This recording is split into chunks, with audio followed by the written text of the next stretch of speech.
ধন্যবাদ পেয়েছি কত আশীর্বাদ, ধন্যবাদ ধন্যবাদ পেয়েছি কত আশীর্বাদ। সুখে দুঃখে সহায় হয়েছ তুমি, সুখে দুঃখে সহায় হয়েছ তুমি। ধন্যবাদ ধন্যবাদ পেয়েছি কত আশীর্বাদ। ধন্য তুমি, ধন্য তোমার প্রেম, ধন্য তোমার কুশের মরণ। ধন্য তুমি, ধন্য তোমার প্রেম, ধন্য তোমার কুশের মরণ। ধন্য তোমার ক্ষমার বাণী, ধন্য তোমার ক্ষমার বাণী। ভরেছ মোদের হৃদয় খানি। ধন্যবাদ ধন্যবাদ পেয়েছি কত আশীর্বাদ। আমরা অতি ক্ষুদ্র মানব, তোমায় প্রভু করি না শরণ। তোমার পথে চলতে শেখাও, শেখাও তোমার ধরিতে চরণ। আমরা অতি ক্ষুদ্র মানব, তোমায় প্রভু করি না শরণ। তোমার পথে চলতে শেখাও, শেখাও তোমার ধরিতে চরণ। ধন্য তোমার স্বর্গারোহণ, ধন্য তোমার পুনরাগমন। ধন্য তোমার স্বর্গারোহণ, ধন্য তোমার পুনরাগমন। নিয়ে চলো মোদের তোমার সাথে, নিয়ে চলো মোদের তোমার সাথে। সেও শীর্ষ স্বর্গধামে। ধন্যবাদ ধন্যবাদ পেয়েছি কত আশীর্বাদ। ধন্যবাদ ধন্যবাদ পেয়েছি কত আশীর্বাদ।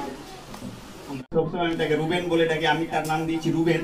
তো রুবেনের জন্মদিনের উদ্দেশ্যে আজকে আমরা এই সুন্দর সন্ধ্যায় আমরা উপস্থিত হয়েছি।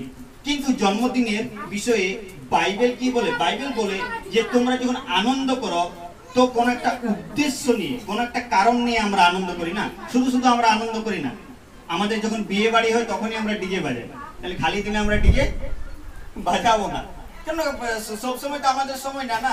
যেদিন আমাদের কোনো একটা গুরুত্বপূর্ণ উদ্দেশ্য থাকে আর সেই দিন আমরা একটা বড় অনুষ্ঠানের আয়োজন করি। তো আজকেও একটা উদ্দেশ্য আছে, কিন্তু সেই উদ্দেশ্যটা আমরা কি করতে এখানে এসেছি?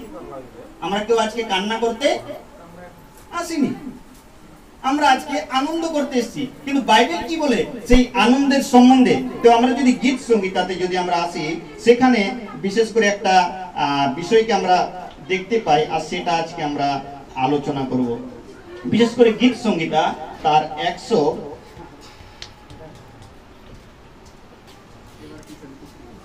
গীত সংগীত 118 যদি আমরা আসি, গীত সংগীত 118, গীত সংগীত 118 24 পদ, গীত সংগীত 118 24 পদ, সেখান থেকে আমরা আলোচনা করব।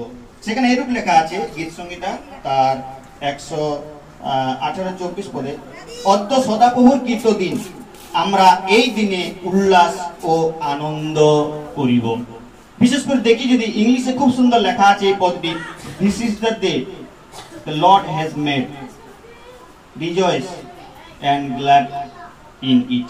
তার মানে বলতে চাইছে যে আমরা আজকের যে দিন সেটা সদাপ্রভু বানিয়েছেন কিসের জন্য? আনন্দের জন্য এবং উল্লাসের জন্য। আনন্দ এবং উল্লাস সম্পূর্ণ আলাদা। তো এখানে বলছে যে এই আমরা যে এই দিনে উপস্থিত হয়েছি কিসের জন্য? উল্লাস এবং আনন্দ করিবার জন্য। গীতসংগীত 24 পদ সেটাই বলছে যে অদ্য সদাপ্রভুর কৃত দিন, আমরা এই দিনে উল্লাস ও আনন্দ করিব। তো আজকের যে দিন সেটা বিশেষ করে ভাই রুবেনের জন্মদিন, আর সেই জন্য আমরা আজ আনন্দ করার জন্য এসেছি, সেই জন্য আজকে আমরা উল্লাস করার জন্য এসেছি। যা কিছু আমরা সাজানো দেখছি, অন্যদিন যদি এই বাড়িতে আপনি কালকে যদি এসে পড়ে দেখেন এই বাড়িতে কোনো কিছু সাজানো পাবে না, কিন্তু আজকের দিনে আমরা সেই উদ্দেশ্য করেছি। কেননা আজকের দিনে এই পরিবারে এক আনন্দের খবরকে পেয়েছিলাম, আজকের দিনে এই পরিবারে এক খুশির খবরকে এসেছিল, আজকের দিনে এই পরিবারে এই সেই সন্তানের জন্ম হয়েছিল, আর আজকের দিনে মাতা পিতারা তাদের আত্মীয় স্বজনরা তারা সবাই আনন্দ করেছিল। আর তাই সবাই মিলে কি করছে? আনন্দ করছে। আর এখানে আমরা সেই বাক্যটা পাই যে আমাদেরও সেরকম এবার আনন্দ করা দরকার। এবার আমরা দেখব যে সন্তানেরা ঈশ্বরের দৃষ্টিতে কি, সন্তানেরা ঈশ্বরের দৃষ্টিতে কি, প্রভুর দৃষ্টিতে সন্তানেরা কি, সেই বিষয়ে বাইবেল কি বলে সেই বিষয়ে আমরা দেখব। গীতসংহিতাতে আমরা দেখব, যদি বিশেষ করে আমরা গীতসংহিতা 127 গীতে আসি, সেখানে 3 পদে সেখানে খুব সুন্দর একটা বিষয়কে লেখা আছে। গীতসংহিতা 127 3 পদ, সেখানে এরকম লেখা আছে, দেখো সন্তানেরা সদাপ্রভু দত্ত অধিকার, গর্ভের ফল তাহার দত্ত পুরস্কার। তো কি বলছে এখানে? সন্তানেরা কি সদাপ্রভুর দৃষ্টিতে অধিকার, তার বলছি গর্ভের ফল, যে মাতার গর্ভের যে ফল সন্তানেরা, সেটা তাহার দত্ত পুরস্কার। তো সন্তানেরা হচ্ছে সেই যেই কোনো সন্তান হোক না কোনো মা বাবার কাছে সেটা কি ঈশ্বরের দত্ত উপহার, কেননা সবারই দৃষ্টিতে সেটা পায় না, এটা ঈশ্বরের একটা অধিকার বা ফল, যেটা মানুষের মধ্যে সেই সন্তান রূপে মা বাবাকে দিয়ে থাকে। আর ঈশ্বর সেটাই বলছে যে সন্তানেরা হচ্ছে প্রথম হচ্ছে ঈশ্বরের অধিকার, আর দ্বিতীয় বিষয় হচ্ছে যে এটা হচ্ছে তাহার দত্ত পুরস্কার। তো মা বাবাকে আজকে নিরঞ্জন দাকে এবং বোনকে তাকে পুরস্কার রূপে তাদেরকে সেই সন্তানকে দিয়েছে, সেই পুরস্কারকে তারা পেয়েছে, আর সেই পুরস্কারকে পাওয়ার দ্বারা তারা কি করছে? আনন্দ করছে, সেটাই তাদের উদ্দেশ্য। কিন্তু এবার প্রশ্ন আসে, যদি আমি এখন ইস্যুকে আমি কোনো কিছু বলি তোমাকে এরূপ ভাবে চলতে হবে, এরূপ চলতে হবে, ও বুঝতে পারবে? ও কিছু বুঝতে পারবে না, না, ও ছোট বাচ্চা। কিন্তু মা বাবাদের দায়িত্ব কি? মা বাবাদের দায়িত্ব হচ্ছে যে বাচ্চাকে সঠিকভাবে লালন পালন করা। এখন বাচ্চা কিছু বলতে পারবে না যে আমি কি করব না করবো, এখন দায়িত্ব তার হচ্ছে মা বাবার। মা বাবা যেমন ভাবে তাদেরকে পরিচালনা করবে বাচ্চাকে, সেরূপ ভাবে বাচ্চারা পরিচালিত। সেই সম্বন্ধে কি বলছে? পুরাতন নিয়মে একটা খুব সুন্দর বিষয়কে বলেছে, আমরা যদিও সেই বিষয়কে দেখবো না। দ্বিতীয় বিবরণে যদি আমরা আসি 6 অধ্যায় 5 থেকে 7 পদে, আর সেখানে একটা খুব সুন্দর বিষয়কে লেখা আছে যে বাচ্চাদেরকে তুমি কিরকম ভাবে লালন পালন করতে হবে। তাদেরকে লেখা আছে যে তিনি যখন ঘুমাচ্ছে তখনও তুমি ঈশ্বরের কথা বলো, এবং তারা যে আমি যে তোমাদের জন্য যে আশ্চর্য কার্যকে করেছি সেই আশ্চর্য কার্যের কথাকে তুমি বলো। একইরূপভাবে মা বাবারও দায়িত্ব, যে আজকে নিরঞ্জন দা আর বোনের দায়িত্ব ওটাই যে আমার বাচ্চা কেমন ভাবে পালিত হবে, সেটা দায়িত্ব মা বাবার, প্রথম দায়িত্ব। অনেক সময় অনেক মা বাবাকে বলতে শুনেছি, হয়ে গেছে যেমন ভাবে পালন হবে, মার ভাত খেয়ে বা খাবার দাবার খেয়ে যেমন ভাবে পালন হবে হোক, কিন্তু আরেকটা বাচ্চা হয়ে গেছে অলরেডি, তারপর আবার বলবে যে যেমন হচ্ছে হোক না, সবার যেরকম হচ্ছে সেগুলো আমার গুলোই হবে, সেটা তাহলে দায়িত্ব বলা চলে না। মা বাবার হচ্ছে দায়িত্ব যে বাচ্চা কি করবে না করবে। ছোট অবস্থায় সে জানে না যে আমি এখন জোয়ান কাটতে যাব, না আমি জমিতে কাজ করব, না আমি ডক্টর হবো, ইঞ্জিনিয়ার হবো, না আমি পড়াশোনা করব, কিন্তু সেটা থেকে গঠন করবে কে? মা বাবা। বাচ্চাদের প্রথম স্কুল হচ্ছে মা, প্রথম যে টিচার, বাচ্চাদের যে প্রথম শিক্ষক সেটা হচ্ছে মা বাবা। তো মা বাবার এটা জরুরি দায়িত্ব যে বাচ্চাকে আমি কোথায় পাঠাবো, কিভাবে লালন পালন করব, এবং কিভাবে আমি তার দায়িত্বের ভারকে নেব। তো এটা আজকের সন্ধ্যার সময় এটা মা বাবাদের জন্য আমার উপদেশ, ঈশ্বরের উপদেশ এটা, যে মা বাবারা যেন সন্তানদেরকে কি করে সঠিকভাবে এবং ঈশ্বর ভয়ে লালন পালন করে। আর আমাদের প্রত্যেকের জন্য কি আমরা মনে করি যে আমাদের কর্মের দ্বারা এই বাচ্চা, কিন্তু ঈশ্বর কি বলছে যে তার হচ্ছে পুরস্কার এবং তার হচ্ছে অধিকার। প্রথম বিষয় যেটা আমরা দেখলাম সেটা আমরা কি দেখলাম প্রথম পদে, যে আজকের এই দিন ঈশ্বরের কৃত, তিনি মনোনীত করেছেন, আমরা তাতে আনন্দ করি, যেন উল্লাস করি। তো আমরা এখানে যতজন বসে আছি, আসলে আমরা ঈশ্বরের জন্মদিনে আমরা প্রত্যেকে আনন্দিত হই এবং প্রত্যেকে উল্লাসিত হয়ে আজকের এই দিনটিকে আমরা উদযাপন করি। তো ঈশ্বর এইভাবে আমাদের প্রত্যেককে এই ছোট্ট চিন্তাধারা দ্বারা আশীর্বাদ করুন। এখন আমাদের পর্ব হচ্ছে কেক কাটার। তো তার জন্য এখন মা বাবাকে ডাকবো আগে।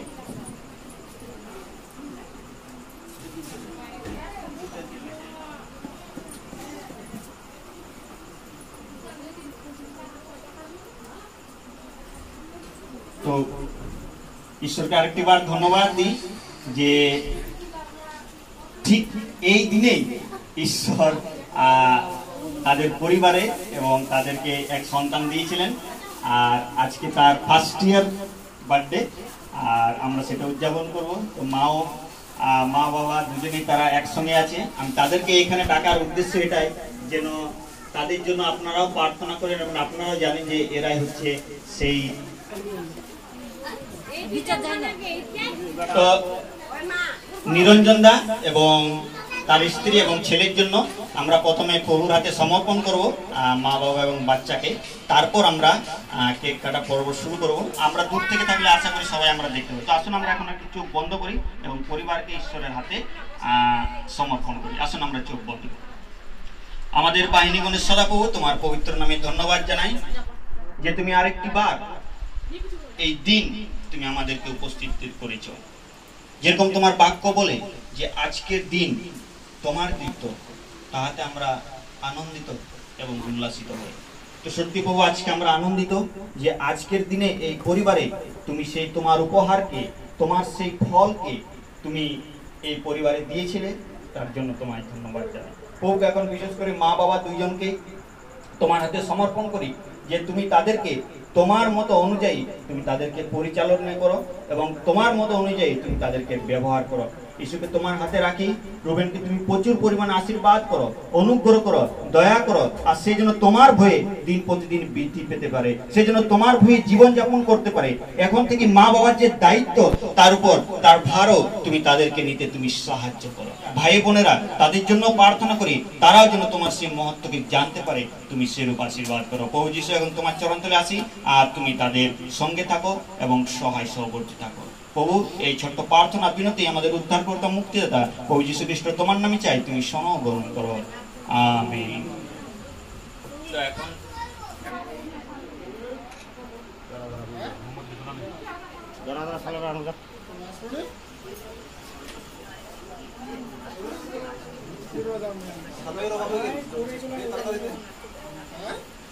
সবাই বসে যাও একটু। আমরা এখন আশা করি হ্যাপি বার্থডে গান সবাই জানি, এর নাম হচ্ছে ইস্যু। তো যদি হিন্দিতে নাম রেখে ইস্যু, তো আমরা সবাই একসঙ্গে আমরা May God bless you, may God bless you, dear Isu, happy birthday to you. সবাই তালি। এখন আমরা কেক কাটা পর্ব শুরু করবো। ইস্যু ধরবে আর তার মা বাবা দুজনেই ধরবে।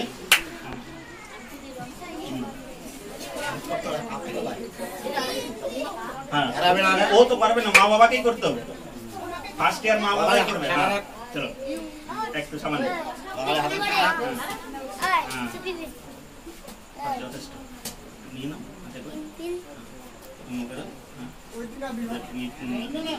বাস বাস,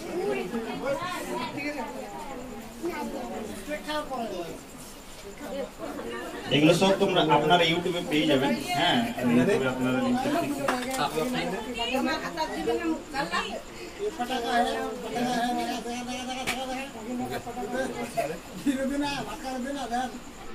ওই ঠাকুরটা কই, নানা নানি কই, নানা নানিরা কই এদের? হ্যাঁ, কোথায় আছে এদের? আছে কই? হ্যাঁ এসো লাগানো ওকে ওকে একটু খাইয়ে দাও, ওকে শুধু কিছু বাস। হ্যাঁ বাস যথেষ্ট, শুধু এসের জন্য। বাস এবার এবার সবাই এবারে বাচ্চার সঙ্গে সবাই দেখা করতে পারো, বাচ্চার সঙ্গে সবাই করতে পারো, তাকে কেক সেলিব্রেট করতে পারো। দিদি না আসো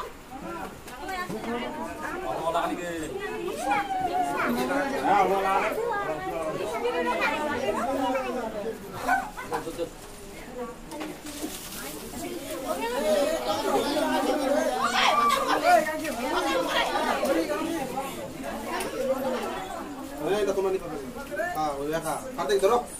Itu. Es beri lagi.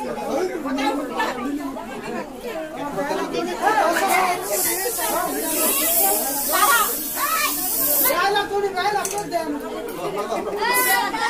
Okay okay okay okay